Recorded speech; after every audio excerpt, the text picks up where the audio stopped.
All right, we are going to talk a little bit today about PIMDAS and order of operations, and then solving simple algebraic equations.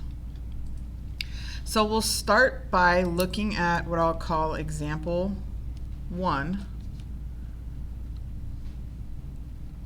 I want you to write down the word PIMDAS. So what does PIMDAS stand for? Please excuse my dear Aunt Sally. We all remember that one. So the P actually stands for parentheses. Parentheses. The X stands for exponents. The M stands for multiplication. D stands for division. A stands for addition. And the S stands for subtraction.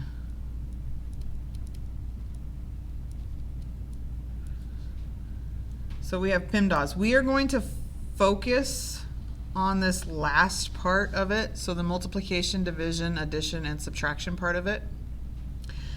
Remember, multiplication can be written in different forms, so it can look different ways. We have 3 times x, we have 3x, and then we have 3 times the quantity of x. So quantity means we have parentheses. 3 times the quantity of parentheses. Of x. So next we have the division. We have the way that you would look at it from left to right. 3 divided by x. Then we have it as a fraction. 3 over x. And then last we have it in the box. So 3 divided by x. Next we have addition. So addition can be written 2 different ways, horizontally or vertically. So 3 plus x or 3 plus x vertically. Subtraction is the same way. So 3 minus x or 3 on top of the x. 3 take away x. So next, we're going to talk a little bit about example 2, I'll call it. What happens if we are given a situation when I say, evaluate the following. I forgot how to spell evaluate for a second. I told you I do words or math and not words. Evaluate when y equals 3. So these are the 2 expressions that you're going to be evaluating. So y minus 1, plug in the value of 3. So 3 minus 1, and we get an answer of 2. So just like we look at the expression for part B, 12y. So that means 12 times the value of whatever y is. And in this case, y is 3.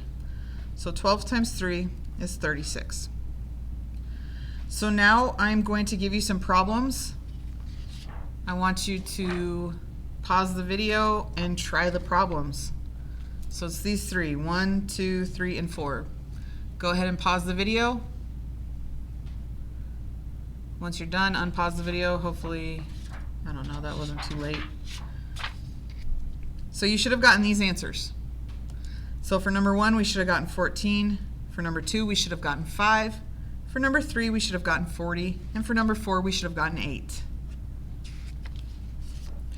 Next, we will look at what I am going to call example 3. So I'm going to start on a new page of paper. Example 3, we are going to be talking about something fun and something dirty. Just kidding. We're going to be talking about dirt. So dirt is actually an acronym for something that we would use in physics. So dirt stands for distance. Distance equals rate times time. So typically we write it as D equals RT. Distance equals rate times time. So if I gave you a problem, something along we traveled d miles, so we went d miles at a speed of 65 miles per hour, so our rate equals 65 miles per hour, and we went for 5 hours, so our time is 5 hours. How far did we travel? So what that would mean is you plug in the variables that we know. Plug the values in. So we have d equals, our rate is 65, and our time would be 5. So this part I might recommend using a calculator. So 65 times 5 is 325 miles. We traveled 325 miles. I'm going to show you 2 problems. So I want you to pause the video and try these 2 problems. Once you're done trying them, unpause and see the answers. So these are the answers you should have gotten for these 2 problems. So for number 1, you traveled at an average speed of 65 miles per hour for 4 hours.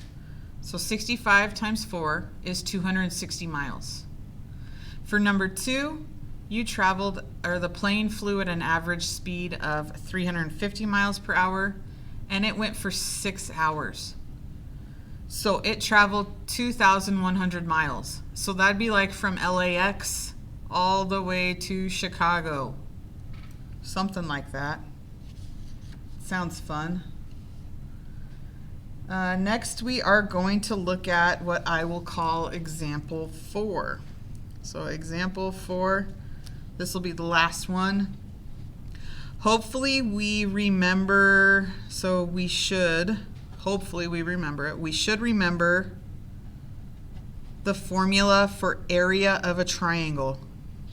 So we should remember area of a triangle.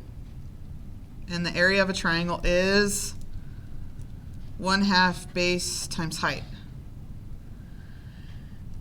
For perimeter, how do we find perimeter? Perimeter should be simple. You just add all the sides. So add all sides. And that's standard for any polygon. For any polygon, you will just add all the sides to get the perimeter.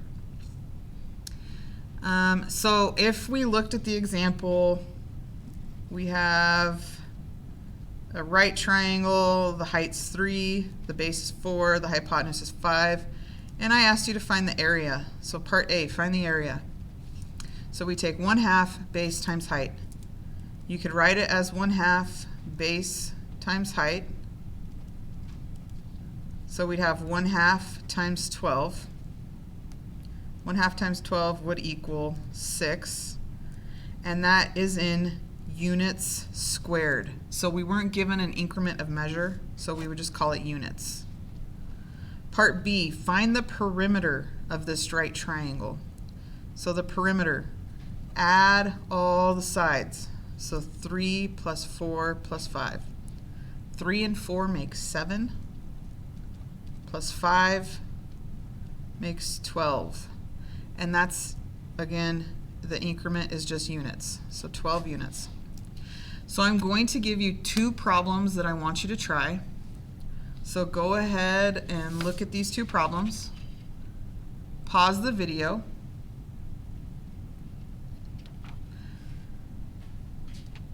Hopefully you got these 2 answers when you did the problems. So the area of the triangle that has a base of 10 inches and a height of 6 inches, I drew it out just to help. These 2 little lines that are next to the number mean inches. So 10 inches times 6 inches, and then you take 1/2 of that. So we get 60 times 1/2 is 30 inches squared. Number 2 said find the perimeter when the side lengths are 3, 9, and 11 inches long. So you just add them all up, and we get 23 inches. All right, I hope you enjoyed, and I hope you learned how to take notes.